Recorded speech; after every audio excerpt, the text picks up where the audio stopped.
என்ன மாதிரி இருமைக்கிறீங்களா? அதுக்கு ஒரு கஷாயத்தை பார்ப்போம். அது எப்படி செய்யலாம்னு பார்ப்போம். பொருள் என்னன்னு பார்க்கலாமா? துளசி, கற்பூரவள்ளி,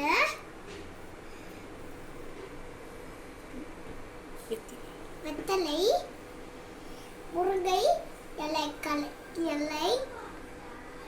ஓமம், சீரகம், மிளகு,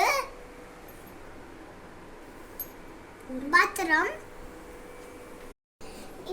ஹாய் ஃப்ரெண்ட்ஸ், இப்போ நம்ம இது ஃபுல்லாக ஒரு பாத்திரத்தில் போட்டுட்டு அதுக்கப்புறம் தண்ணி ஊற்றி அதுக்கப்புறம் கொதிக்க வச்சு அதுக்கப்புறம் வடிகட்டி அதுக்கப்புறம் தேன் ஊற்றி குடிச்சானா சரியாயிடும். தேங்க்யூ.